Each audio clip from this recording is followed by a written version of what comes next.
నేడు కాంగ్రెస్ పార్టీ కీలక సమావేశం జరగనుంది. ఢిల్లీలో ఏఐసీసీ అధ్యక్షుడు మల్లికార్జున ఖర్గే అధ్యక్షతన కీలక సమావేశం ఉంటుంది. ఏఐసీసీ ప్రధాన కార్యాలయంలో ఈ రోజు ఉదయం 10:30 సమావేశం జరగబోతుంది.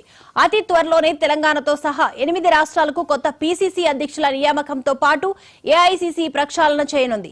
ఏఐసీసీ ప్రక్షాళనలో భాగంగా యువ నేతలకు జాతీయ స్థాయిలో సెక్రటరీ, జనరల్ సెక్రటరీ పదవులు ఇవ్వనున్నారు.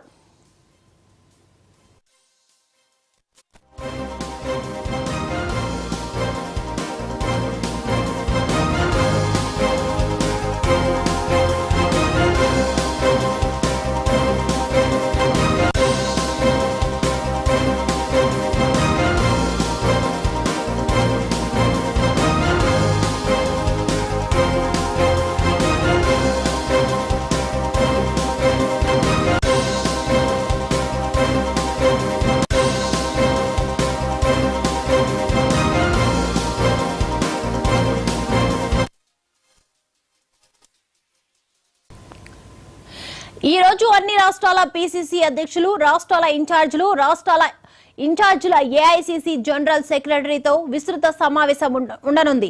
ఈ మేరకు ఏఐసీసీ అధ్యక్షుడు ఖర్గే దిశానిర్దేశం చేయనున్నారు. తెలంగాణ, కర్ణాటక, పశ్చిమ బెంగాల్, ఒడిశా, బీహార్, జార్ఖండ్, ఛత్తీస్గఢ్, మధ్యప్రదేశ్ రాష్ట్రాలకు త్వరలో కొత్త పీసీసీ అధ్యక్షుల నియామకం ఉండబోతుంది. అలాగే ఏఐసీసీ సెక్రటరీలు, జనరల్ సెక్రటరీలు, రాష్ట్రాలకు ఏఐసీసీ ఇన్ఛార్జీలను అధిష్టానం నియామకం చేయనున్నారు.